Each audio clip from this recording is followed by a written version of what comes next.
This call is now being recorded.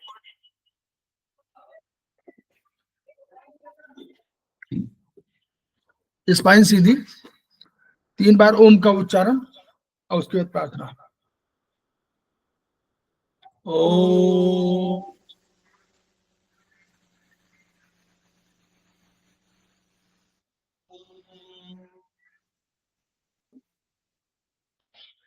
ओम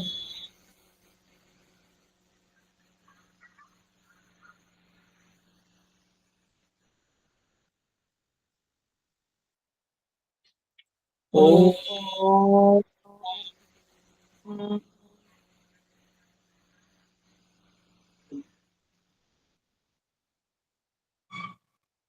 वह शक्ति हमें दो दयानिधे, कर्तव्य मार्ग पर डट जाए, पर सेवा पर उपकार में हम निज जीवन सफल बना जाए।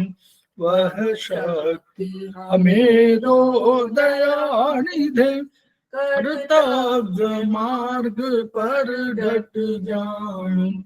हम दीन दुखी निर्बलों विकलों के सेवक बन संताप हरे, जो है बिछड़े भूले भटके, उनको तारे खुद तर जाए।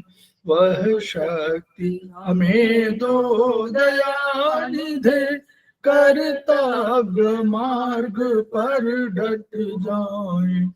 छल द्वेष दंभ पाखंड झूठ अन्याय से निष्दिन दूर रहे, जीवन हो शुद्ध सरल अपना, शुचि प्रेम सुधारस बरसाए।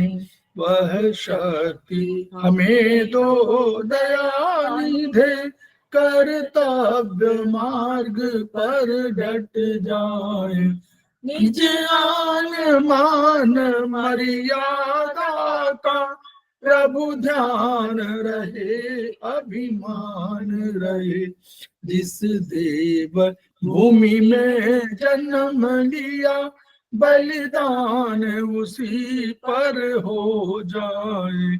वह शक्ति हमें दो दयानिधे, कर्तव्य मार्ग पर डट जाए, पर सेवा पर उपकार में हम निज जीवन सफल बना जाए।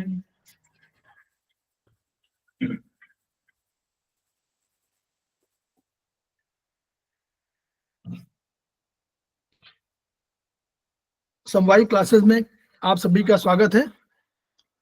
हमारे बीच में श्रीमती वर्षा श्रीवास्तव उपाध्यक्ष समवायी फाउंडेशन उपस्थित है, उनका स्वागत है। हमारे बीच में संजय कुमार जी उपस्थित है, सेमेस्टर 3 की स्टूडेंट है, उनका स्वागत है। हमारे बीच में शीतल बासुपिया उपस्थित है, जो हमारे समवायी फाउंडेशन के प्रमोटर हैं, उनका स्वागत है। हमारे बीच में शाश्वत विभूति मूले जी उपस्थित हैं, जिनका स्वागत है।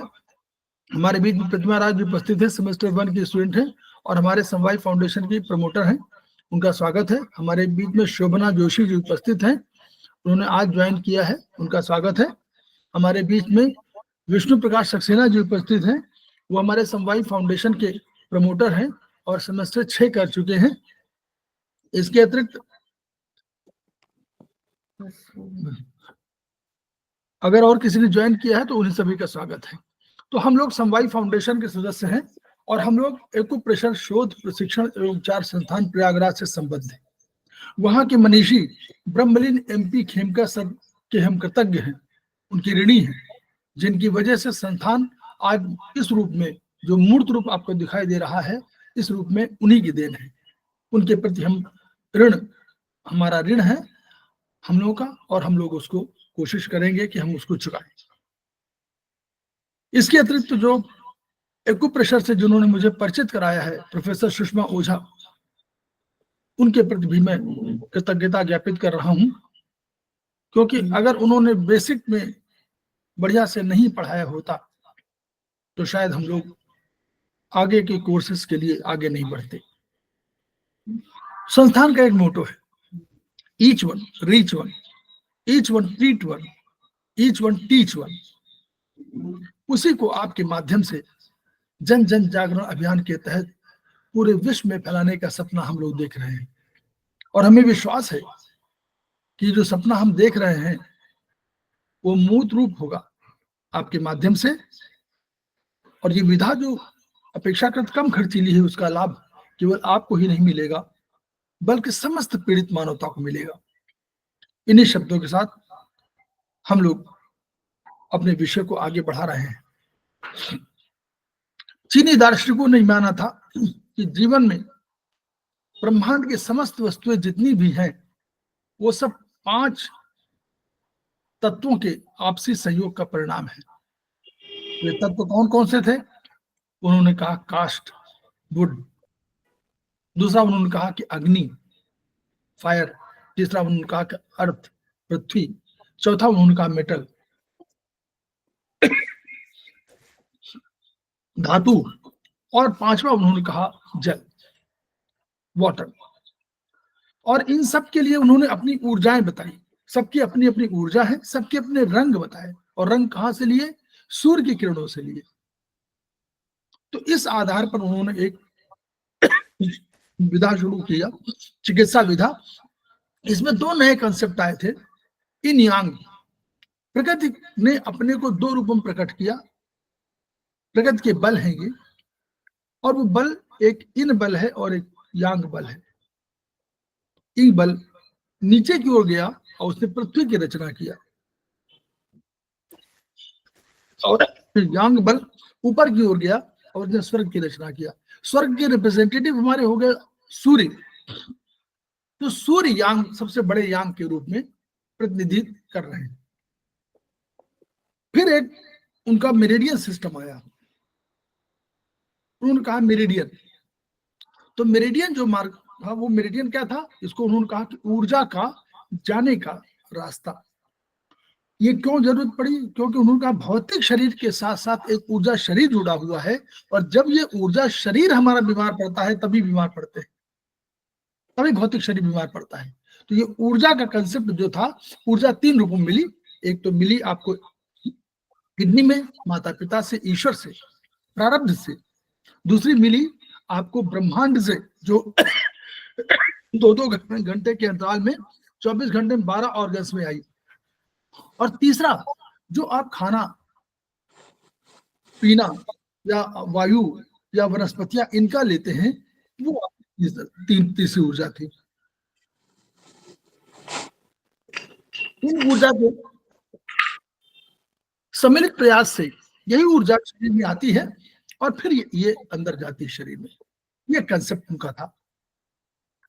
तो हम लोग इस पे चर्चा कर चुके हैं। अब हम लोग इसके आगे बढ़ रहे हैं। ये चैप्टर शुरुआत में हम लोगों ने लिया था और इसको विस्तार से बताया था हम लोगों ने, इन यांग भी बताया था। तो 8 गाइडिंग प्रिंसिपल्स का उनका सिद्धांत था, जिसमें इन यांग था, कम अधिक था, यानी कम ऊर्जा कम है या अधिक है। फिर बीमारी आंतरिक है कि बाहरी है, और उसका जो बीमारी का रूप है वो गर्म है कि ठंडा वाला है। तो ये उसके इन सिद्धांतों के आधार पर एक उन्होंने चिकित्सा पद्धति विकसित किया, जिसको हम लोग ट्रेडिशनल चाइनीज मेडिसिन बोलते हैं। अब हम लोग आते हैं पंचतत्व सिद्धांत, जिस पर हम लोगों ने चर्चा तो किया था, लेकिन अब उसको विस्तार से हम लोग यहाँ पर समझेंगे।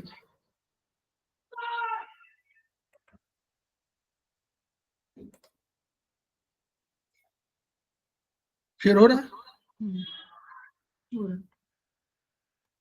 तो ये चैप्टर 2 है। हमारे पास एक किताब है जिसको ट्रीटाइज, खेमका सर ने कुल 24 ट्रीटाइज का लेखन किया। उनको एक किताब मिली हुई थी, उस किताब के आधार पर, वो चाइनीज की रही होगी, उस किताब के आधार पर उन्होंने संकल्प लिया कि हम इस पुस्तक का अपने चिकित्सा के हिसाब से रूपांतरित करेंगे अपने शब्दों में, यानी हम लोग लिखेंगे, अपने शब्दों में लिखेंगे और प्रोटोकॉल बनाएंगे। और 24 उन्होंने कहा था कि 24 इस पर किताबें लिखी जाएंगी, और 24 पूरा हुआ और उसके 1 साल के अंदर वो विलीन हो गए। ये संकल्प है, ये मन की शक्ति है जो दिखाई पड़ती। तो हम लोग चल रहे हैं, ये हम जो ट्रीटाइज 1 की बात कर रहे हैं, ट्रीटाइज 1 में चैप्टर 2 है। ट्रीटाइज 1 कभी कंप्लीट नहीं होती है, सबसे कठिन किताब है, सारे सूत्र इसी से शुरू हुए हैं, इसके आधार पर अनेक किताबें लिखी गई हैं, लेकिन यह किताब हम लोग आधा अधूरा पढ़ते हैं, कभी पूरा पढ़ नहीं पाते। हम लोग कभी कोशिश करेंगे कि कभी हम लोग किसी अन्य प्रोफेसर या अन्य किसी की सहायता लें, तब हम लोग इस किताब को पूरा कर पाएंगे। वो हम लोग शायद इस रूप में नहीं कर पाए, वो किसी अन्य रूप में क्रैश कोर्सेज के रूप में करेंगे। फिलहाल हम लोग उसी पर चैप्टर 2 पे आ रहे हैं, थ्योरी ऑफ 5 एलिमेंट्स। तो हम लोगों ने बता दिया कि पांच तत्व हैं, 5 तत्वों के बीच में जो रिलेशनशिप है उसको हम लोग आगे बताएंगे। तो 5 तत्व में यह नहीं कहा गया है कि प्रथम तत्व कौन सा है। कंपैरिजन करिएगा आप लोग, और कॉपी कलम में कहीं लिखते जाइएगा तो कुछ इंपॉर्टेंट चीजें होंगी। जबकि आयुर्वेदिक एक्यूप्रेशर में, आयुर्वेद में जो कंसेप्ट है उसमें प्रथम तत्व तय है, प्रथम द्रव्य तय है, उसको हम लोग पंच महाभूत के नाम से जानते हैं। तो प्रथम उसका आकाश है, आकाश तय है कि प्रथम है, आकाश से पहले कोई नहीं था। यहां तय नहीं है, यहां कास्ट एक एलिमेंट है, उनके बीच में रिलेशनशिप हो सकता है, लेकिन प्रथम नहीं है। बस ये अंतर है, थोड़ा सा समझने की दृष्टिकोण से। तो अब जब हम लोग कैसे, हम लोगों ने आयुर्वेद में पढ़ा था अभी कि वहां क्या पढ़ा था कि हेतु लिंगो सद्ज्ञानम स्वस्था तुरपरायणम त्रिसूत्रम शाश्वतम पुण्यम बुद्धेयम पितामह। उन्होंने कहा कि हेतु सूत्र और लिंग सूत्र और औषध सूत्र, 3 सूत्र है। तो यानी लिंग सूत्र में सिम्टम, तो यही सिम्टम की बात, अब उस सिम्टम से वो पहुंचेंगे कि किस द्रव्य में प्रॉब्लम है। ऐसे ही हम लोग यहाँ पहुंचते हैं। हम लोगों को मालूम हुआ कि हम लोगों के शरीर में कोई चीज है, हमारा शरीर जो है वो कोई पृथ्वी तत्व का बना हुआ है मान लीजिए, और उसमें मोटापा बढ़ गया तो हमको पृथ्वी तत्व घटाना पड़ेगा। हमको जल बढ़ गया तो हमको जल की मात्रा घटानी पड़ेगी। हमारे शरीर में अग्नि का जो, क्योंकि सबके अंदर अलग अलग कॉम्बिनेशन में है ये सारी चीजें। अगर कास्ट है तो कास्ट का अलग है, अग्नि का अलग है, जल का अलग है, मेटल का अलग है, और पृथ्वी का अलग है। सबके अलग अलग एलिमेंट कॉम्बिनेशन अलग अलग है, किसी में 2% है, किसी में 4% है। तो ये प्रतिशत सब में अलग अलग है। अब इसी के अनुरूप मानव शरीर की रचना हुई। तो किसी में अग्नि तत्व अधिक है, तो अग्नि तत्व अगर नॉर्मली उसका परसेंटेज अधिक है और कभी कम हो गया तो ये ऊर्जा का असंतुलन है। कोई नॉर्मली पहले से पृथ्वी तत्व उसका पहले से अधिक है, जो जन्म से मिला उसको, और उसमें कमी आ जाएगी तो इसका मतलब कहीं प्रॉब्लम आ रही है, बीमारी आ रही है। शरीर में जितना आवश्यक मात्रा आपकी जल की थी वो हम लोग मानते हैं कि 60% के आसपास है। अभी जल की मात्रा बढ़ जाएगी तो जल तत्व को घटाना पड़ेगा हमको, ये समझना पड़ेगा कि इसको निदान हम डायग्नोसिस बोलते हैं। यही डायग्नोसिस है जिसको अगर हम जितनी जल्दी ये डायग्नोसिस जान जाएंगे उतनी जल्दी हमको चिकित्सा का में कौन सा ट्रीटमेंट देना है ये हम जान जाएंगे। यही इसका पूरा जो हम लोग पढ़ रहे हैं वो पढ़ रहे हैं कि जो हमारे सामने आए वो कोई लक्षण लेके आएगा कि हमको बुखार हो गया है, हमको भूख नहीं लगती है, हमको हजम नहीं होता है, हमको यूरिन बहुत जाना पड़ता है, हमारा स्टूल पास नहीं होता है, ये सब प्रॉब्लम्स होंगी। तो ये सिम्टम है, जो प्रॉब्लम्स है वो सिम्टम है, लक्षण है।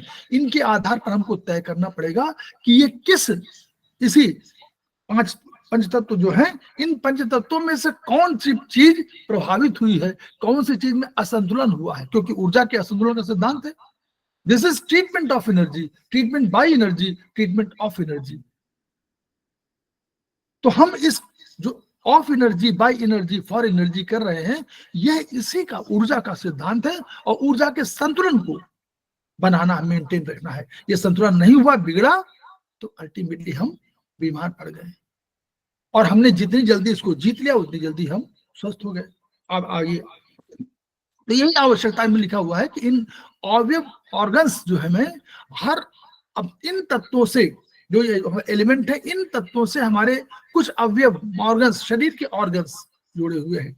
तो ऑर्गन्स के बारे में हम लोगों ने कहा था कि मॉडर्न साइंस क्या कहती है, मॉडर्न साइंस कहती है कि सबसे छोटा हमारा स्ट्रक्चरल और फंक्शनल यूनिट सेल है। मॉडर्न साइंस, सेल, एक तरह के सेल मिलकर के टिश्यू का निर्माण करते हैं, फिर एक तरह के टिश्यू मिलकर के कुछ टिश्यू मिलकर के और फिर ऑर्गन की रचना करते हैं। फिर जब ऑर्गन की रचना होती है तो कई ऑर्गन मिलकर के और एक सिस्टम की रचना करते हैं, और फिर कई सिस्टम लेकर के और पूरे मानव शरीर का निर्माण करते हैं। दार्शनिक विचार थोड़ा सा अलग है, वहां सेल की बात करते हैं, दार्शनिक विचार में पहले शरीर की बात करते हैं। शरीर में देखते हैं कि हमारे पास क्या हुआ, और फिर हम फिर अंदर की ओर घुसते हैं, और अल्टीमेटली हम भी जाते हैं सेल में, लेकिन हम शरीर से सेल की ओर बढ़ते हैं। वो मॉडर्न साइंस सेल से शरीर की ओर की बात करते हैं। ठीक, हम लोग आ गए आगे कि ये जो ऑर्गन्स है, इन ऑर्गन्स में अगर ऊर्जा प्रभावित है तो ऊर्जा प्रभावित संतुलित नहीं है तो ऑर्गन्स भी संतुलित नहीं होंगे। उस ऊर्जा को या उस तत्व को जो रिप्रेजेंट कर रहे हैं ऑर्गन्स, वो संतुलित नहीं होंगे। हम इसी की बात कर रहे हैं। अब देखिए, इन्होंने कहा कि यही पॉइंट हमारा है कि ये जानने की कि हम कौन सा ऑर्गन का उपचार करें कि हम ठीक हो जाए। हमको मालूम पृथ्वी बढ़ा हुआ है तो हम पृथ्वी देखेंगे, जो ऑर्गन संबंधित हो, जो एलिमेंट संबंधित होगा उस एलिमेंट को उपचार दे देंगे। इंडोक्राइन ग्लैंड से उनका उपचार दे देंगे तो हार्मोनल बैलेंस हमारा हो जाएगा। तो वही इसी को आगे बताया हुआ है। अब बीमारी की दो अवस्थाएं होती है नॉर्मली। एक बीमारी होती है जो अचानक आई है आपके पास, इसमें सीजन चेंज हो रहा है, अचानक आपको ठंडक लग गई, तो यानी ऊर्जा इस समय वो ठंडक ऊर्जा बढ़ी हुई है, तो इसको कोल्ड कह लीजिए, इसको विंड कह लीजिए, ये सब बढ़ी हुई है। ये अचानक जो आई तो बॉडी ने संतुलन स्थापित नहीं किया।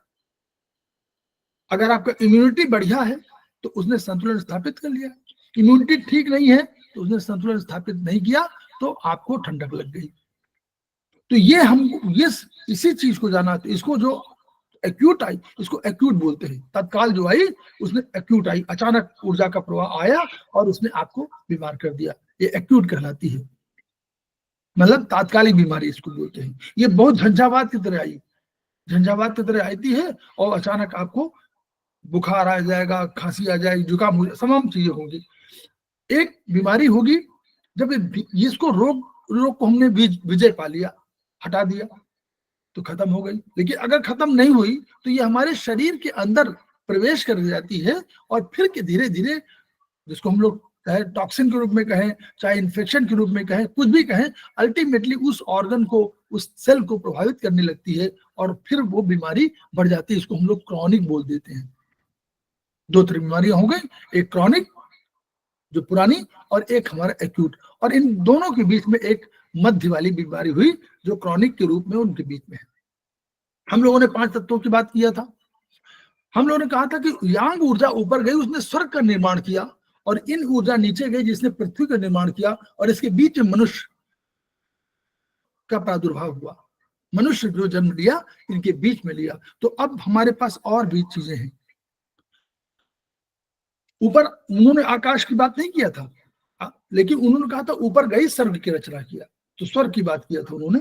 आकाश तक तो था ही नहीं उनके पास, तो ऊपर जो गई उसने स्वर्ग की रचना किया, और उसी का रिप्रेजेंटेटिव सूर्य हो गए, और नीचे पृथ्वी हो गई। तो अब सूर्य या आकाश या स्वर्ग और पृथ्वी के बीच में मानव हुआ, और मानव के साथ जुड़ा कौन सा है? यहाँ जल है, पृथ्वी है और मेटल है।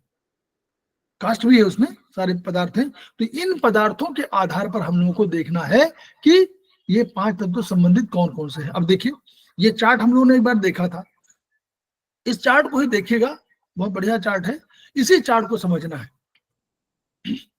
इस चार्ट को पहले भी दिखाया है। ये चार्ट एक सर्किल के रूप में है।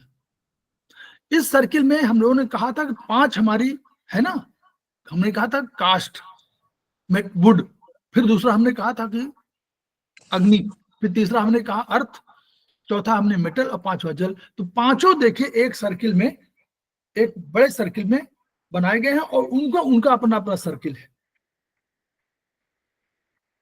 जो लोग नए स्टूडेंट हैं वो समझ लें, थोड़ा सा ये कंसेप्ट है। पिछले वाला का लेक्चर जो हुआ है उसका वीडियो है रिकॉर्डिंग, उस वीडियो रिकॉर्डिंग देख लेंगे तो उनको समझ में आ जाएगा कि ये इसका कंसेप्ट क्या है।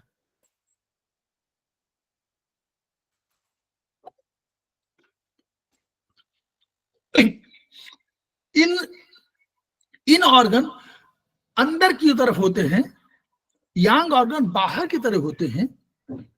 इन ऑर्गन का नेचर अंदर डूबना होता है, अंदर छिपना होता है।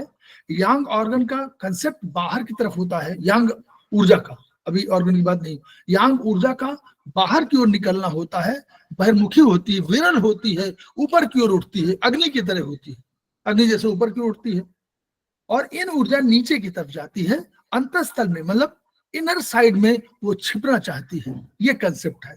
तो उसी लिए हम लोगों ने सब मेटल्स में, सब तत्वों में, सब एलिमेंट्स में अलग अलग ऑर्गन्स को क्लासिफाई कर दिया है। जैसे देखिएगा, लेफ्ट साइड में वुड है, वुड में बाहर की तरफ वुड के साथ 2 जुड़े हुए हैं, एक हम लोगों ने जोड़ा लीवर और दूसरा हम लोग गाल ब्लैडर। तो गाल ब्लैडर यांग ऑर्गन था। रिलेशनशिप हस्बैंड वाइफ का है, लेकिन कौन हस्बैंड है कौन वाइफ है नहीं, हम लोग इसमें चक्कर में नहीं पड़ेंगे।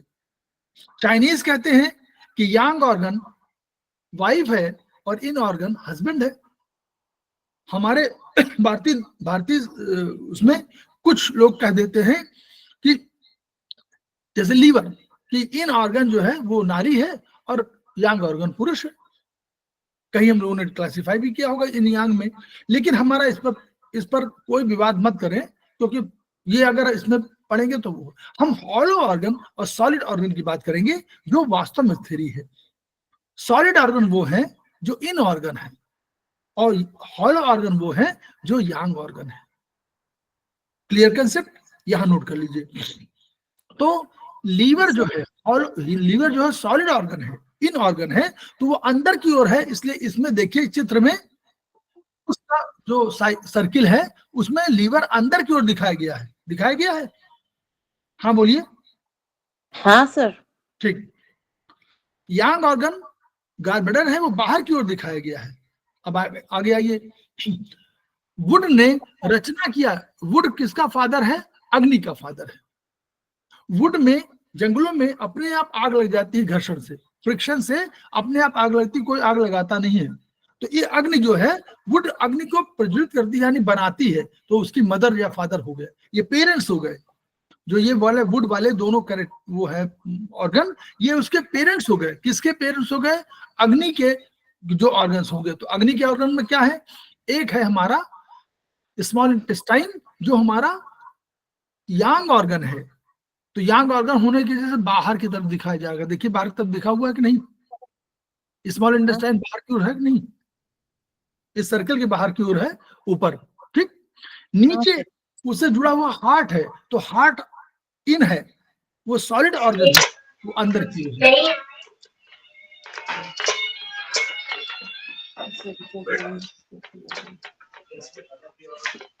इसके बाद हमारे पास दूसरे इस फायर की 2 ऊर्जाएं रखी गई अग्नि की, एक हॉट, एक हॉटनेस।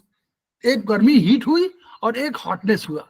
तो हीट और हॉटनेस का हुआ, दोनों के कलर भी अलग हो गए। हीट की जो है रेड है और हॉटनेस की ऑरेंज है। तो इनमें 2 एलिमेंट आए, वो 2 ऑर्गन आए। 2 ऑर्गन से एक ऑर्गन, तो आपका ऑर्गन जो सब लोग मानते हैं वो हमारा pericardium. Pericardium is covering of heart. Heart की जो कवरिंग है उसको पेरिकार्डियम बोलते हैं। तो वो तो है, वो मॉडर्न साइंस भी मानती है, लेकिन ट्रिपल वार्मर नाम का कोई कंसेप्ट वहां नहीं था। ये ट्रेडिशनल चाइनीज मेडिसिन के का कंसेप्ट है कि ट्रिपल वार्मर माने शरीर का तीन वार्मर होते हैं, ऊपर का और एक मध्य का और एक नीचे का। ये तीनों जो वार्मर हैं ये तीनों आपस में सामंजस्य बिठाते हैं, जिसकी वजह से आपके शरीर के तापमान बराबर रहता है। अगर इसमें कहीं असंतुलन होता है तो ऊपर का तापमान कभी बढ़ गया, नीचे का तापमान घट गया। कभी आप देखते होंगे किसी का सर गर्म होता है, पैर ठंडे होते हैं, किसी का पैर गर्म होते हैं, सर ठंडा होता है। तो ये सब तब कंसेप्ट है जो आप आगे पढ़ेंगे, लेकिन this is a concept only, conceptual है जो ट्रिपल वार्मर का कंसेप्ट हो। इसको TW मेरिडियन बोलते हैं, ठीक है। तो ये यांग ऑर्गन है इसलिए बाहर की ओर, और पेरिकार्डियम इन ऑर्गन है इसलिए अंदर की ओर। फिर उसके बाद आइए तीर की दिशा में बढ़िए आगे। ये तीर की दिशा जो दिखा रही है ये ऊर्जा के प्रवाह पथ है। ऊर्जा विंड पहले कास्ट से फायर में, फायर से फिर अर्थ में जाती है, देखिए वही रोटेशन है। फिर अर्थ आया तो अर्थ में दो जोड़े गए, क्या? एक तो हमारा स्टमक था और एक स्प्लीन था। तो स्टमक जो है यांग ऑर्गन है इसलिए बाहर की ओर है, और ये स्प्लीन जो है इन ऑर्गन है इसलिए अंदर की ओर दिखाई गई है। फिर नीचे आइए देखिए मेटल। मेटल में लार्ज इंटेस्टाइन और हमारा लंग्स आया, तो लंग्स हमारा इन है इसलिए अंदर की ओर, और लार्ज इंटेस्टाइन बाहर की ओर दिखाई गई। फिर हम लोग इसके बाद बढ़े हम लोग जल की ओर। तो जल में किडनी और यूरिनरी ब्लैडर दोनों उससे जुड़े हुए हैं। तो इसलिए किडनी जो है हमारी इन ऑर्गन है तो अंदर की ओर, और यूरिनरी ब्लैडर जो है बाहर की ओर दिखाया गया। और इससे ये तीर की दिशा ये दिखा रही है कि ऊर्जा का प्रवाह ऐसे हो रहा है। ये जो उसका मदर है, मदर पेरेंट्स अपने बच्चों को फीड कर रहे हैं, बच्चे फिर आगे फीड कर रहे हैं, फिर अगले अपने बच्चों को, अपने बच्चों, ऐसे ये रोटेशन चल रहा है। तो एक तो ये हुआ, this is known age generation cycle. This is known age generation cycle, यानी वुड जनरेट कर रहा है फायर को, फायर जनरेट कर रहा है अर्थ को, अर्थ जनरेट कर रही है मेटल को, और मेटल जनरेट कर रहा है जल को, और जल जनरेट कर रहा है किसको? वुड वुड को सर, यस वुड को सर, ठीक। वुड। एक तो ये साइकिल हो गई, this is known age generation cycle, note कर लीजिए। दूसरी एक है कंट्रोलिंग साइकिल। इन दोनों के बीच, इन पांचों के बीच में एक और संबंध है।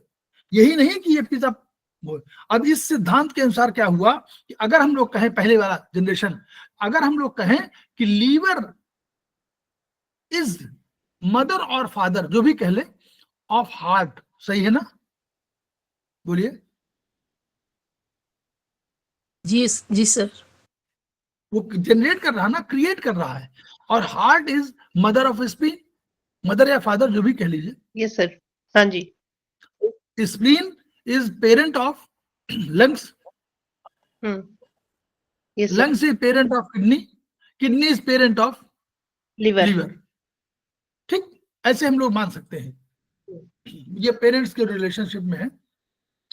दूसरा रिलेशनशिप ऐसे में होता है कि कंट्रोल साइकिल। कंट्रोल माने एक को कंट्रोल करने के, जैसे घर में बच्चों के माता पिता अगर बच्चों पे कंट्रोल नहीं कर पाते तो वो दादा दादी को ये काम सौंप देते हैं, ठीक है, कि भाई आप इनकी बात मानेंगे। तो वैसे ही रिलेशनशिप यहां भी देख लीजिए। ब्राउन देखिए, ये देखिए किडनी कंट्रोल कर रही है फायर को। क्यों हार्ट को कंट्रोल कर रही है? क्योंकि किडनी है जल, और अगर अग्नि लगी हो तो हम लोग जल से बुझाते हैं। तो इसलिए जल कंट्रोलर है किसका? फायर का। देखिए वो तीर की दिशा देख लीजिएगा, नीचे अंदर वाले जो तीर है इनमें देखिएगा। फिर फायर क्या करता है? फायर मेटल को पिघला देता है, इसलिए वो कंट्रोलर हो गया। फिर मेटल क्या करता है? मेटल की कुल्हाड़ी से आप काट लेते हैं किसको? वृक्षों को काट लेते हैं, तो वो कंट्रोलर है किसका? वुड का। और वुड जो है अगर पृथ्वी घेरना हो तो वुड लगा दीजिए, पृथ्वी का आयतन घट जाएगा, उसका क्षेत्रफल घट जाएगा, है ना। कब्जा करने के लिए लोग गांव में ही करते हैं ना, पहले पेड़ लगा दिए, बोले हमारे दादी ने लगाए, अब दादी ने लगाया तो जमीन भी उनकी हो गई। तो ये जमीन का जो है तो वो उसी तरह अर्थ को कंट्रोल कर लिया। और अर्थ अगर जल है तो जल में आपको बुझाने वो उसको मेड़ बांधने के लिए कभी कभी गांव में देखिए आप, तमाम इसमें कहानियां भी हैं कि एक बार आड़ूनी उद्दालक थे, उन्होंने उनके गुरु ने कहा कि भाई बारिश हो रही है, जाके मेड़ बांधाओ। और बारिश बहुत तेज हो रही थी और पानी जो है, मेड़ जो है वो निकल चुकी, पानी ने बहा दिया था उसको। अब वो सोचे कैसे, गुरु जी ने तो कहा है। तो उस समय गुरुओं की और शिष्यों की कल्पना देखिए, उनका गुरु का आदेश है कि इसको बांधना है। तो वो वहीं पर लेट गए और रात भर लेटे रहे, बारिश होती रही, ताकि पानी जो है, ताकि मेड़ से पानी बाहर न पाए, खेतों से बाहर न जाने पाए। अब गुरु को चिंता हुई कि भाई रात भर हमारा शिष्य क्या करता था, बेचारा गायब, वहां गया हुआ। तो सवेरे निकले वो, तो देखा कि आरुणी उद्दालक जो है बेचारे लेटे हुए हैं पानी में, वो मेड़ को बहाने से रोक रहे थे। तो वो उसी तरह अर्थ ने क्या किया, पानी का कंट्रोल कर लिया। तो ये रिलेशनशिप जो बना हुआ तीरों का, इसलिए, और उसमें देखिए विशेषता क्या है, एक ऑर्गन को छोड़ दीजिए, दूसरा कंट्रोलर है। देखिए, एक को बीच में छोड़ दीजिए, दूसरा कंट्रोलर है ना।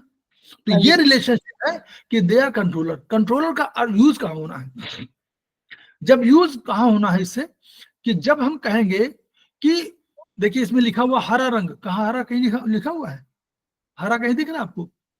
हाँ जी, में सर। वुड का कलर, यानी वुड का रंग ग्रीन है। और हम लोग देखते भी हैं, जंगल में जाते हैं तो ग्रीनरी दिखती है ना, हाँ सर। और वहां और दिखती, विंड दिखती है, हवा, सुंदर हवा। तो आप कहते हैं भाई वहां जाइए जंगल में तो बढ़िया सुंदर हवा। हमारे यहाँ के शहर की हवा बहुत खराब है, कहते हैं ना। तो वही विंड उसका एनर्जी है, wind is energy and green is the colour.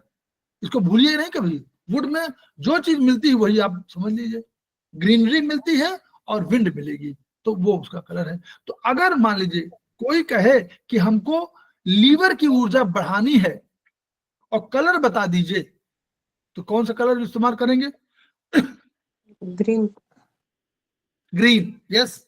तो जो जिसका कलर है वो उसकी ऊर्जा को बढ़ा रहा। सिद्धांत ये निकला कि जो जिसका रंग है वो उसकी ऊर्जा को बढ़ा रहा है। क्लियर? यहां तो कोई दिक्कत नहीं हुई।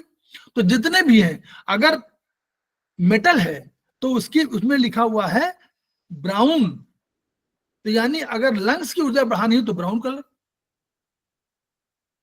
क्लियर? यहां तो कोई दिक्कत नहीं है। तो जिसका जो कलर है वो उसकी ऊर्जा को बढ़ा रहा है, पहला सिद्धांत हो गया। अब हम लोगों ने कहा था कंट्रोल साइकिल। कंट्रोल साइकिल का अर्थ क्या हुआ? कंट्रोल माने उस एनर्जी को घटा रहा है। जैसे जैसे जल की एनर्जी क्या है? एनर्जी देखिए देखिए किताब में देखिए, एनर्जी लिखा है ना, कोल्डनेस, कोल्डनेस। ठीक, अब कोल्डनेस को इसमें शायद लिखा नहीं क्या? अच्छा, नहीं लिखा सर, नहीं है। हाँ, इसमें लिखा नहीं है, स्लिप है। तो एनीवे कोल्डनेस है। तो कोल्डनेस, अगर आपको कोल्डनेस को बढ़ाना हो तो वही कलर जो ब्लैक है। लेकिन अगर कोल्डनेस को घटाना हो तो कौन सा कलर इस्तेमाल करेंगे? देखिए तीर देखिए, ह्यूमिडिटी वाला कलर। ह्यूमिडिटी कलर क्या है? Yellow colour. देखिए तीर, देखिए ना, तीर कहाँ है? ऊपर से नीचे को जा रहा है ना। तो यानी ह्यूमिडिटी कंट्रोल कर रही किसको? किडनी को। किडनी, तो यानी अगर हम येलो कलर लगा देंगे किडनी वाले उसमें तो ये कंट्रोल हो जाएगी। और अगर अर्थ को कंट्रोल करना हो तो हम लगा देंगे ग्रीन कलर, तो कंट्रोल हो जाएगा। वुड का कलर, है ना, इसमें तीर बना है ना, तीर को समझिए। उसी तरह अगर मेटल को हमको, लंग्स को हमको सिडेट करना हो तो हम क्या करेंगे? फायर को बढ़ा देंगे। ये सब तरीके हैं जो आगे चल के आपको धीरे धीरे सीखने हैं। ये फिगर, इस फिगर से देखिए वही है जो चीज अभी बता रहे थे। बस हस्बैंड वाइफ में आप वो मत सोचिएगा कौन हस्बैंड है कौन वाइफ है, एकदम सोचिएगा बस ये है कि वो पेरेंट है और आगे। ठीक, ओके सर। तो ये क्रिएशन साइकिल हो गई, ये जनरेशन साइकिल हो गई, ये देखिए वही वाली वही बताया, और ये कंट्रोलर साइकिल हो गई ना controller cycle. Water is the mother of wood, यानी किडनी और urinary bladder are parents of liver and gallbladder, वही वाला जो क्रिएशन साइकिल का। ठीक है, उसको समझना है केवल कि वो उनको ऑर्गन में कन्वर्ट कर दीजिए, वो ऑर्गन पेरेंट्स जो है वो उनके मदर फादर है, फिर वो उनका मदर फादर है, इस तरह करके रिलेशनशिप है। फिर कंट्रोल साइकिल है, वही अग्नि धातु गला देती है, fire is controller of metal, धातु मेटल कंट्रोलर ऑफ वुड, ये सब आपके उसमें है। इन सब की बात अभी चर्चा करेंगे। अब यहां अब इस पे शुरू हो गया कि हम लोग कैसे बीमारियों को अपने में ठीक करें। तो हमने अभी बताया था ना एक्यूट डिजीज, एक्यूट कहा था ना, एक्यूट माने तत्काल, तत्काल वाली आई जो, तो उसको हाइपर कहते हैं। हाइपर माने अधिक, हाइपर माने अधिक होता है ना कि बड़ा हाइपर है, इसका मतलब हाइपर माने अधिक। तो ऊर्जा आई और वो अचानक झंझावात की तरह आई और उसने हमको बुखार ला दिया, गला खराश हो गया, जुकाम हो गया, चीजें हो गई, ये हाइपर है, ऊर्जा बढ़ गई। और अगर पुरानी दीर्घकालीन पुरानी बीमारी क्रॉनिक जिसको बोलते हैं वो हाइपो है, उसमें ऊर्जा घट। ठीक है, तीसरा होगा सब एक्यूट डिजीज जो मध्यकालीन रोग है, मतलब बीच का, कभी आपको लग रहा कि ऊर्जा अधिक है कभी कम है, वो वाला है। तो नई बीमारी का उपचार करने के लिए एक अब यहां चिकित्सा शुरू हो गई। कैसे चिकित्सा शुरू, कैसे देखिएगा, नई बीमारी देखिए, नई बीमारी का उपचार कैसे होगा, नई एक्यूट हाइपर के लिए। तो जब बीमारी अचानक पैदा हो गई तो बीमारी पहले थी नहीं, आई अचानक उग्र रूप धारण कर लिया और संकटकालीन अवस्था में आपको खड़ा कर दिया, गला चोक हो गया, जुकाम हो गया, बुखार हो गया, सब। तो क्या हो गया, ये इसका अर्थ क्या है कि बीमारी से संबंधित ऑर्गन में बायो एनर्जी का सिक्रेशन आवश्यकता से अधिक होने लगा। जो आप बाहर से ऊर्जा आई और उसने वो मेरिडियन मार्ग से चली गई, तो उसने उस ऑर्गन में क्या किया, बायो एनर्जी जो उसकी, बायो एनर्जी मैंने जो एनर्जी बाहर से आ रही ब्रह्मांड से या को बाहरी वातावरण से, उसने क्या किया, अधिक बायो एनर्जी आपको दे दिया, वो झेल नहीं पाया, यानी वो बियर नहीं कर पाया, तो जिसे हाइपर कंडीशन कहा। अब इस हाइपर कंडीशन में सिडेट करना है, क्यों, इसमें ऊर्जा अधिक है, तो आपको इस ऊर्जा को कम करना है। तो हमको कम करने के लिए हम लोग क्या शब्द का इस्तेमाल करते हैं, सिडेशन, और बढ़ाने के लिए टोनिफिकेशन। तो अब एक और सिद्धांत की बात हम लोग कर रहे थे, याद करिएगा, कल बोला था कि प्रत्येक ब्रह्मांड की प्रत्येक वस्तु में 5 तत्व हैं, ये हम लोग कहा था, मानते हैं ना। तो ऐसे हमारे जो मेरिडियन है उसमें भी तो 5 तत्व होना चाहिए। मेरिडियन भी तो कोई पराभौतिक भौतिक कुछ भी मान लीजिए है, तो उसमें भी 5 तत्व होंगे। और अब कहा बताया था आपको कि उसमें क्या होता है, 5 तत्वों के रिप्रेजेंटेटिव होते हैं। उसी प्रकार जैसे अमेरिका में भारतवर्ष का भी एक प्रतिनिधित्व होगा। हमारा क्या है, वहां बोल देते हैं, कौन सा बोलते हैं, एम्बेसी। हम बोलते हैं ना कि हमारे फॉरेन एम्बेसी, हम कह देते हैं कि फॉरेन एम्बेसी में, हमारे यहाँ भी है, दिल्ली में सबके एम्बेसी सेंटर खुले हुए हैं। वो जो एम्बेसी एरिया है वो अपने देश का नहीं माना जाता, उसमें रूल्स उनके देश के लागू होते हैं। उनको बिना डिप्लोमेट को, बिना गवर्नमेंट को, उनकी गवर्नमेंट को बताए हुए आप अरेस्ट नहीं कर सकते,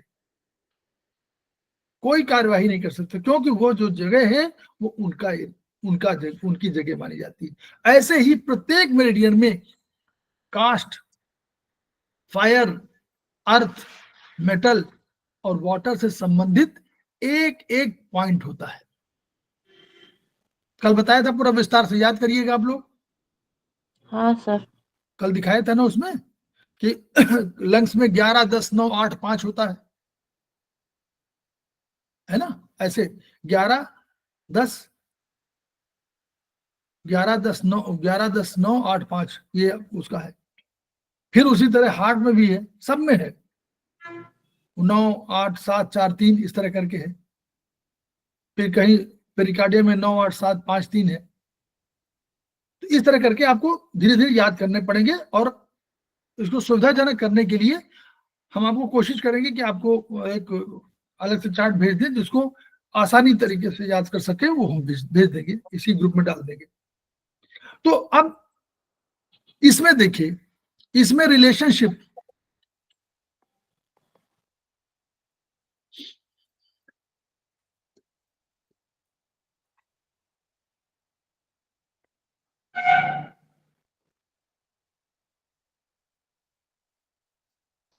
ये जो सन वाला है, इसमें सन भी तो कोई है। इसमें सन कौन है? वुड का सन कौन है? वुड का वुड का सन कौन है? फायर। यस, पहली फायर फायर। है sir, fire. Water madam. Fire, हाँ पहले भी फायर। रिवर। वुड का सन फायर हो गया, ठीक। अभी तो दिखो, खुद ही दिख रहा ना, ये जनरेट कर रहा ना, ये पहले वाला फादर है, फादर मदर है, और दूसरा वाला सन और बेटी है। तो यानी ये रिलेशनशिप हमको मालूम है। तो अगर वुड में कोई फायर का पॉइंट होगा तो सन का पॉइंट होगा कि नहीं होगा? बोलिए, वो सन का पॉइंट होगा ना। एक तो वुड में होगा, सन का पॉइंट भी होगा। श्वेता मैडम। जी सर, जी सर। तो इसका सन पॉइंट, वुड का सन पॉइंट कौन सा होगा? फायर का पॉइंट। और फायर का सन पॉइंट कौन होगा? अर्थ का पॉइंट। अर्थ का सन पॉइंट मेटल का पॉइंट। मेटल का सन पॉइंट वाटर का पॉइंट। वाटर का सन पॉइंट वुड का पॉइंट होगा ना। उसी तरह वुड का मदर पॉइंट कौन होगा? वाटर। इसे देख, हैं? Water. Yes, water. Water mother है ना, तो वाटर। वाटर का सन वो मदर मेटल। मेटल। मेटल की मदर अर्थ। अर्थ। अर्थ की मदर, अर्थ की मदर फायर। फायर। फायर की मदर। वुड। वुड। बस। तो ये सन पॉइंट और मदर पॉइंट आपको इस तरह याद रखने पड़ेंगे कि जो जो पहले है वो मदर है, जो बाद में है वो सन है। नहीं, देखिए तीर की दिशा में देखिए, तीर यूं जा रही है ना, यूं क्लॉकवाइज। क्लॉकवाइज तीर दिखाया हुआ है इसमें। तो ये क्लॉकवाइज जब जा रही है तो जस्ट एंटी क्लॉकवाइज बढ़ेंगे तो पहले मदर मिल जाएगी, और इधर क्लॉकवाइज बढ़ेंगे तो सन मिल जाएगा। तो ये पॉइंट आपको वहां लिखने पर, ये तो हमने यहां बता दिया, इसका पॉइंट कोई वहां होगा ना जो हम लोग याद करेंगे। तो अब देखिए उसी का वही बात कह रहे हैं।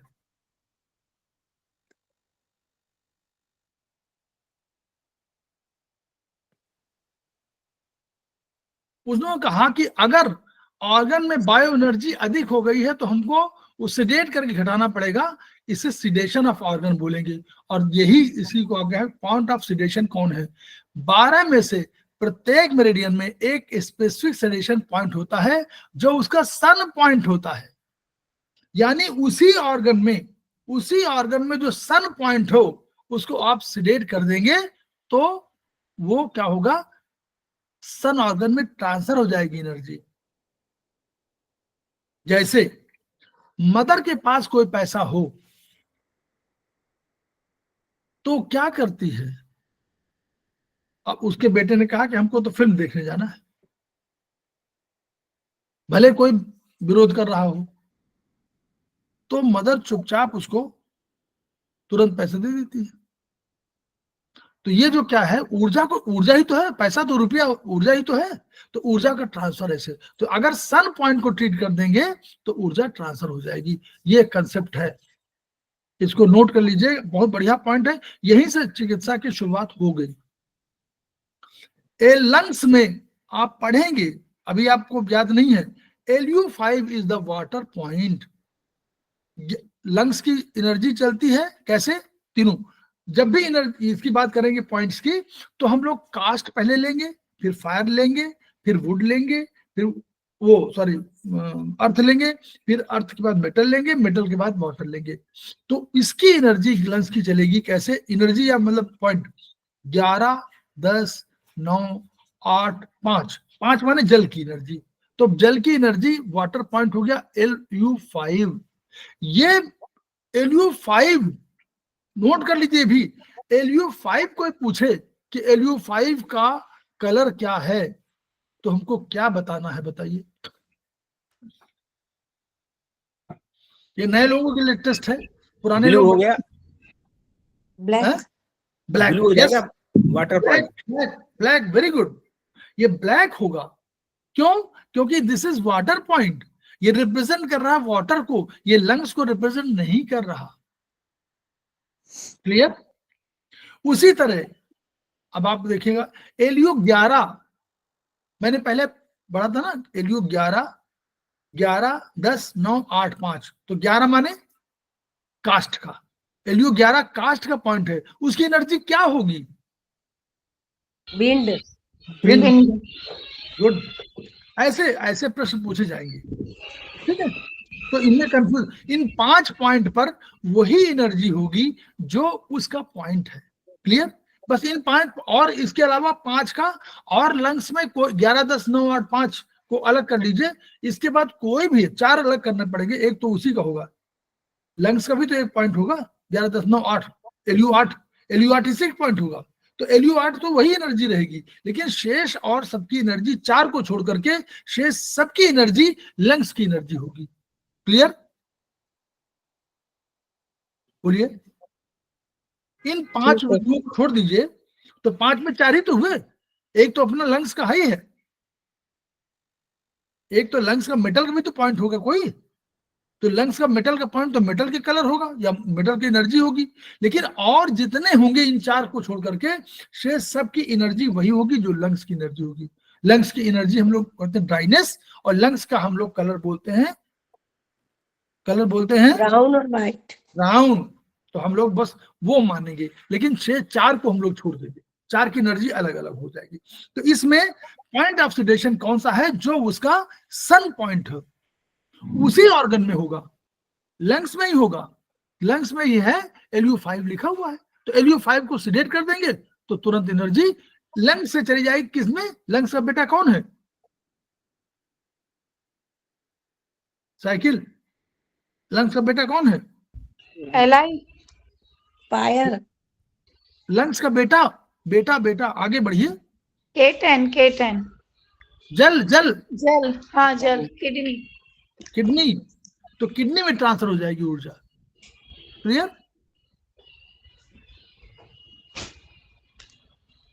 ठीक है, इसी से मिल रहा है ना वो मतलब LU5। सर LU5 को अपन सिडेट करेंगे तो किडनी में ऊर्जा चली जाएगी, क्या चीज, LU5 को सिडेट करेंगे तो ऊर्जा किडनी में चली जाएगी। हाँ यस, उसको ट्रीट करेंगे, पॉइंट ऑफ सिडेशन है ना, तो इसको सिडेट करेंगे तो वाटर में चली जाएगी ऊर्जा, यही तो सिद्धांत है।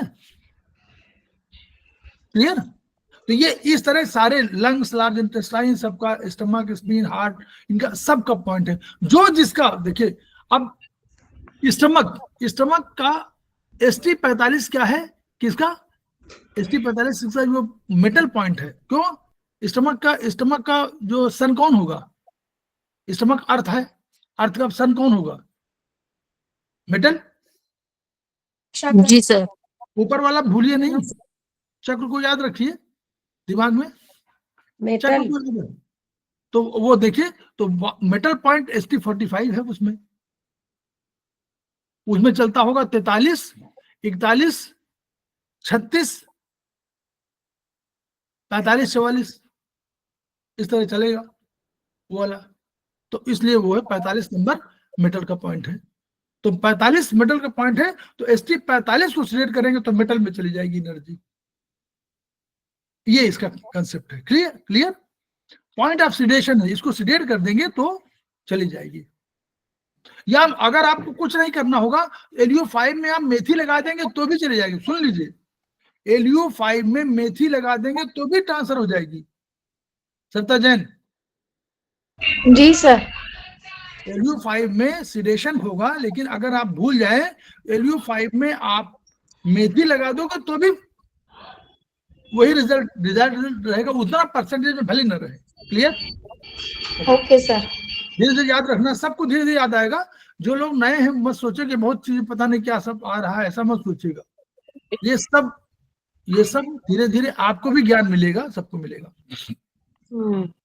अब दीर्घकालीन बीमारी कैसे देखें? क्रॉनिक डिजीज है, तो इसमें क्या है, इसमें ऊर्जा कम हो गई, हाइपो एक्टिव है कंडीशन। हाइपो माने ऊर्जा बहुत कम हो गई। नॉर्मली बहुत पुरानी बीमारी होने पर शरीर को तोड़ देती है, नंबर 1। नंबर 2, एक ऐसी कंडीशन है जो काल के हिसाब से होती है, काल माने टाइम के हिसाब से होती है।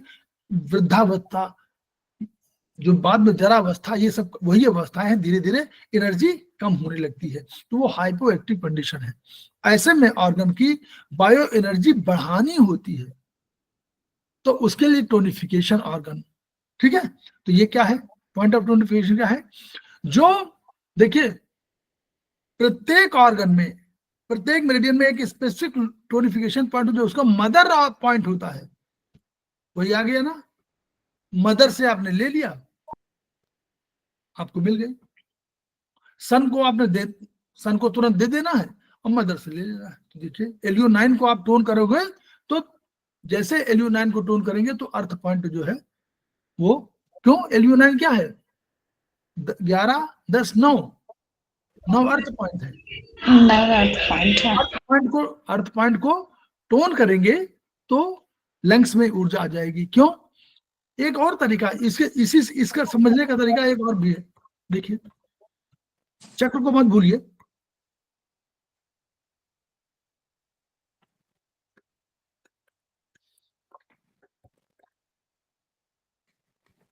देखिए चक्र में ना ऐसी एनर्जी जा रही है, तो यहां पर अगर कोई आपने बढ़ा दिया एनर्जी तो तुरंत आगे चली जाएगी। इसलिए भी कि ऐसे जैसे आपने बढ़ाया तुरंत एनर्जी आ जाए, मदर तो उसी डायरेक्शन में चलेगी ना, तो इसलिए इसको हम लोग कहते हैं। ये याद रखिए कि mother point is tonification point and son point is sedation, point of sedation. ठीक? क्लियर? आगे चले, बहुत आगे बहुत है चैप्टर में। सर ये शू पॉइंट वाला हो गया क्या? अभी कहाँ हुआ? Okay sir. शू पॉइंट तो बहुत टफ है, वो तो ये पहले समझ जाए, पहले समझ तो जाए कि एनर्जी का वो टोनिफिकेशन।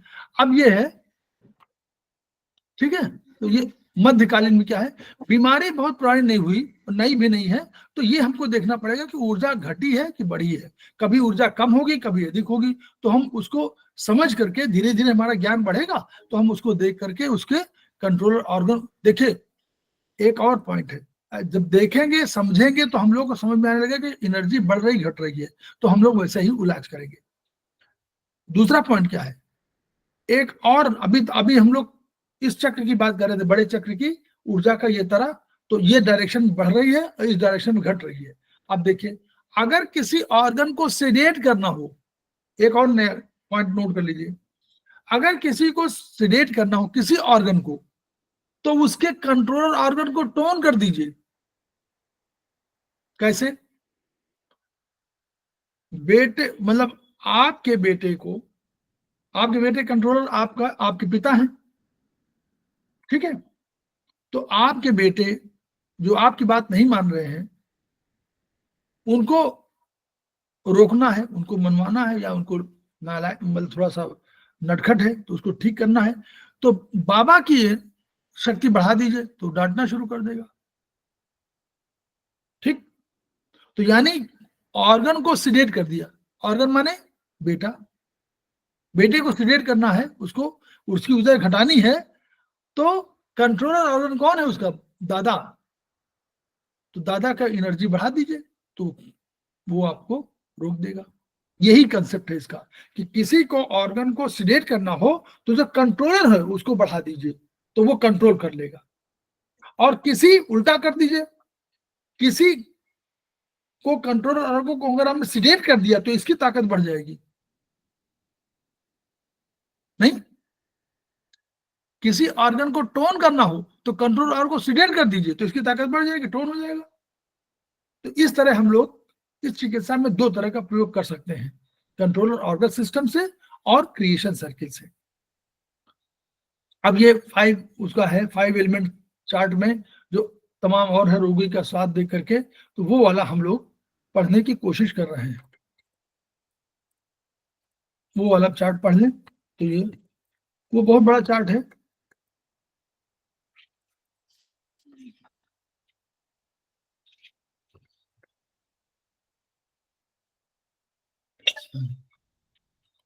ये आप लोगों को दिखाई पड़ रहा है? दिखाई दे रहा है? जी सर। पढ़ पा रहे हैं ना? चलिए इसको हम लोग पढ़ लें, जितनी जल्दी पढ़ पाएंगे उतनी जल्दी, लेकिन बहुत समय 9 बजने वाला है।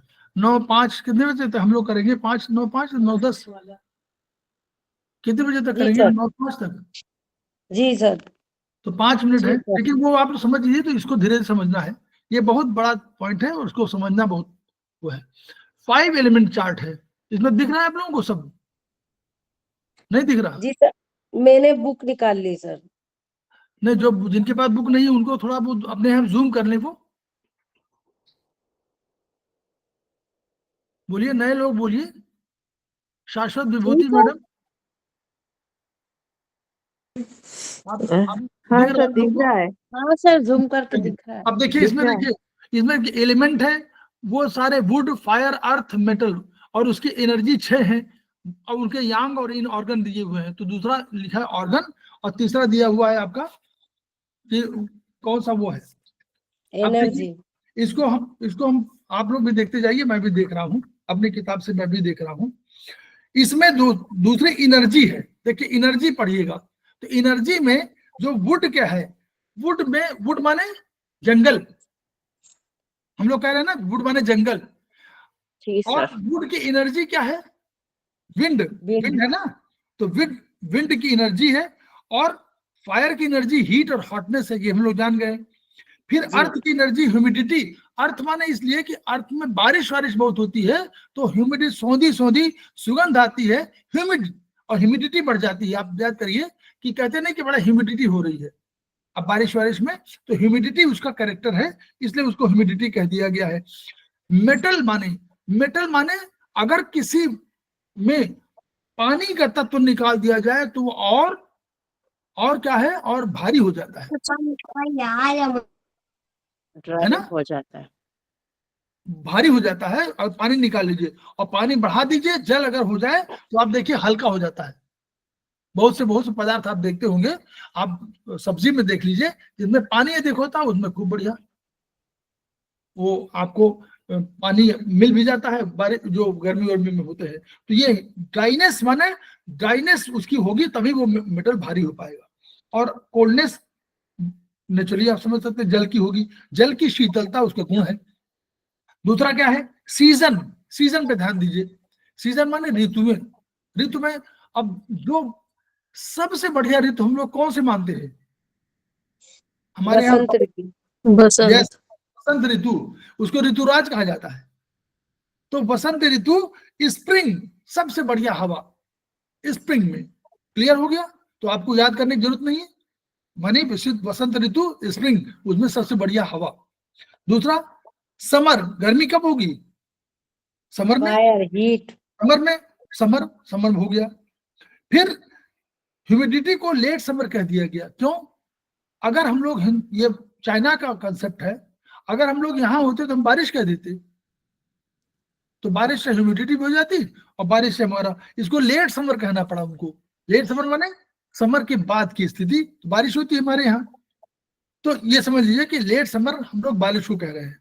फिर ड्राइनेस कब होती है? पतझड़, उसमें बिल्कुल काम करने का मन नहीं कर रहा, तो पतझड़ हो गया, और विंटर में कोल्डनेस हो गई। क्लियर? तो ये भी आपको बहुत याद करने में परेशानी नहीं होगी। एज को भी छोड़ दीजिए, 8 से 10, 11 से 20, 21, ये इन्होंने 10-10 वर्षों का बनाया, और चूंकि 6 एनर्जी थी इसलिए 60 वर्ष लिख दिया, लेकिन 60 वर्ष से ऊपर जितने भी है वो सब इसी क्लास में आएगा। क्लियर? अब इसको यूज कहीं और करेंगे बाद में हम लोग, अभी मैं समझिए। फिर लाइफ साइकिल से समझिए।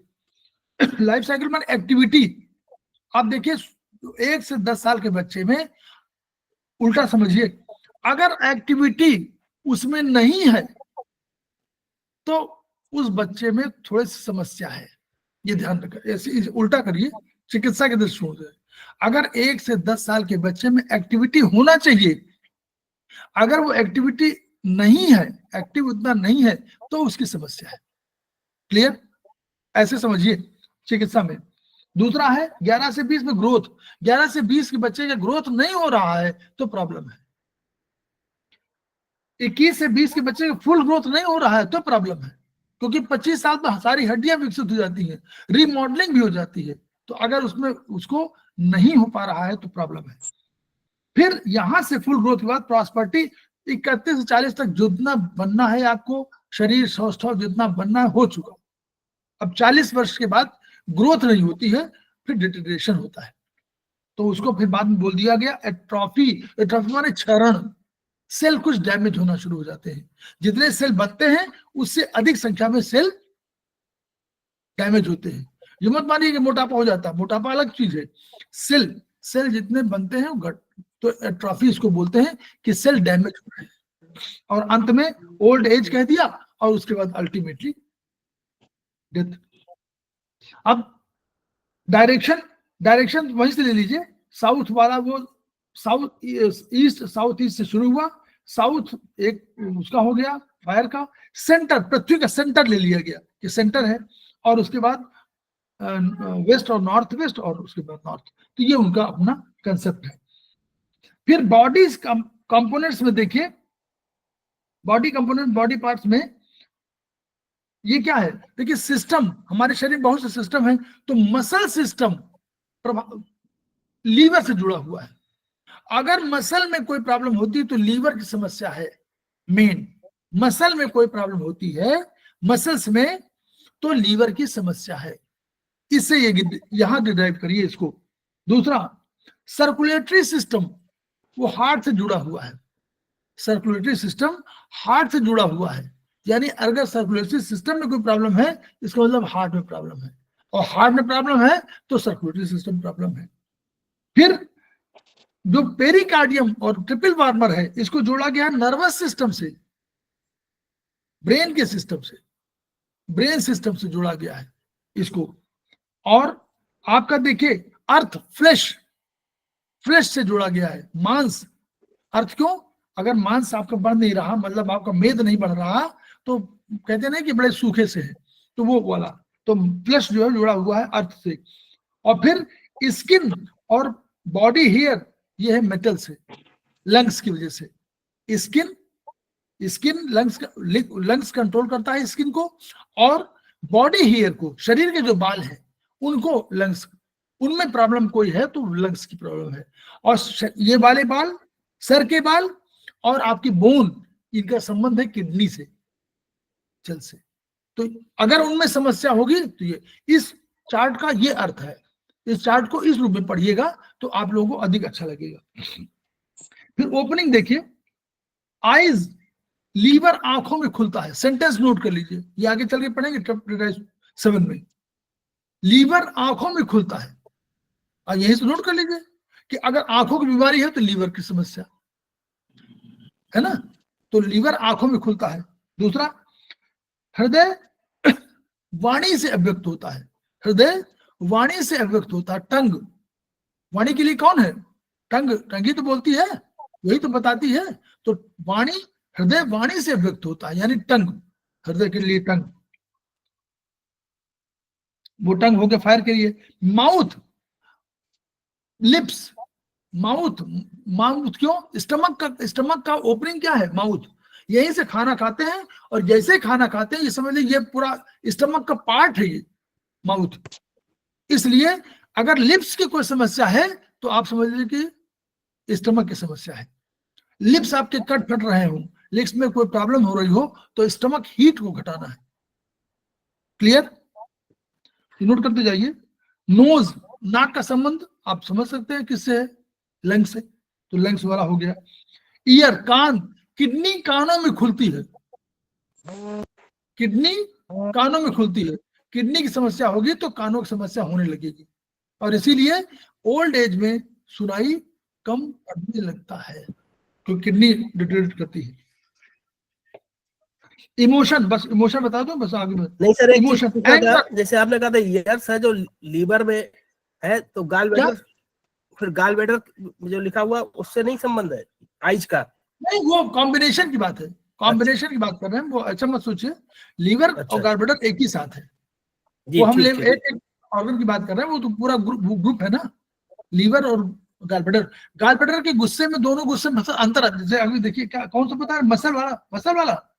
Muscle system, muscle system. हाँ सर, वही है ये ना। था आपका जी सर, सना जी, यही हाँ। बोला उन्होंने। मसल आई- सिस्टम ना आपने, हाँ, muscle system, muscle system, liver gallbladder दोनों संबंध है, वो ग्रुप की बात हम लोग कर रहे हैं, क्योंकि बिना ऑर्गन का एक ऑर्गन का प्रभाव दूसरे में पड़ता है। लेकिन सब अधिकांशतः जो है लीवर, चूंकि लीवर कई चीजों को काम करता है और गालब्लैडर बहुत कम काम करता है, काम इसलिए करता उसकी भूमिका कम रहती है, उसकी ठीक। भूमिका और दूसरे जहां मेरिडियन मार्ग है उसमें अधिक रहती है। ठीक ठीक ठीक। मेनली संबंध उसका लीवर से है, लेकिन लीवर ग्रुप में तो है ही है, दोनों ग्रुप है, दोनों का हस्बैंड वाइफ का जैसे रिलेशनशिप होता है वैसे वहां का रिलेशनशिप है, दोनों का असर एक दूसरे पर पड़ेगा। अब देखिए एंगर, क्रोध, क्रोध, तो क्रोध का संबंध जो है आपका इस वाले से, किससे? वुड से, जिसमें लीवर गालब्लैडर दोनों आता है। क्रोध, तो क्रोध किसी को आता हो तो समझ लीजिए कि लीवर गालब्लैडर की समस्या है। फिर आपको जॉय, देखिए प्रसन्नता तो ठीक है, अति प्रसन्नता ठीक नहीं है। जो आदमी लगातार हंसता है वो भी डिजीज है।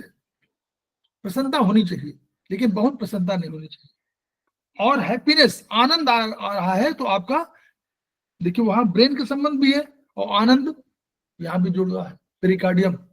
आनंद का संबंध पेरिकार्डियम से है, ब्रेन से है। फिर देखिए एगोनी, थोड़ा सा जो है इसमें क्या होने लगा?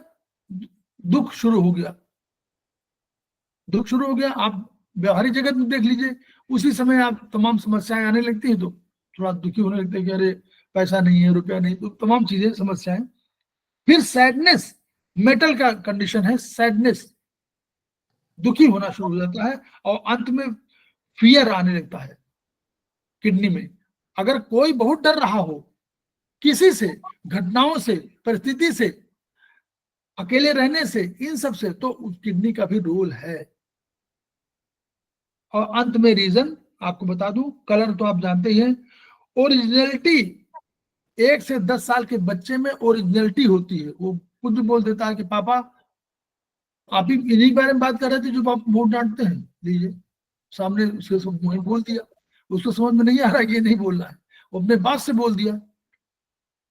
उनके बॉस एक दिन आए घर में, तो उनके बच्चे ने देखा था, उन्होंने कहा कि पापा, बताया कि मैं ये नाम हूं, तो उन्होंने कहा कि आप ही जो मेरे पापा बहुत डांटते हैं। तो ये ओरिजिनलिटी है, तो वो उस साल के बच्चे को 1 से 10 साल में होती है।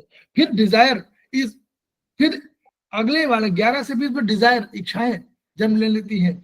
फिर एम्बिशन, एम्बिशन 21 से 30 में एम्बिशन शुरू हो जाता है।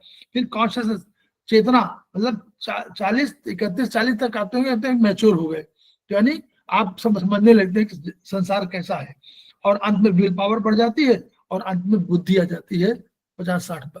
तो ये, तो इतना हम लोगों ने अभी किया है, तो ये बहुत लंबा है, और इसको जितनी बार आप पढ़ेंगे, ये सेमेस्टर 1 से लेकर के सेमेस्टर 10 तक का वो है, और कोई क्लियर नहीं होता। ये हमेशा जो है वो है, ये बहुत बड़ा, ये इससे चिकित्सा में मदद मिलती है। हमने वो आपको थोड़ा सा कोशिश आधार बताने की किया कि आधार ये है, अब ऐसे समझना है इसको, तो हम लोग ऐसे समझ सकते हैं। नहीं सर, इसमें क्वेश्चन भी आते हैं अक्सर कि लीवर कहाँ खुलता है, क्या है, इस तरह क्वेश्चन आए हैं। जी ओके जी। हाँ, वो क्वेश्चन इस तरह के आते हैं। संजय शर्मा ने हैंड रेज किया कि गलती से रेज हुआ है?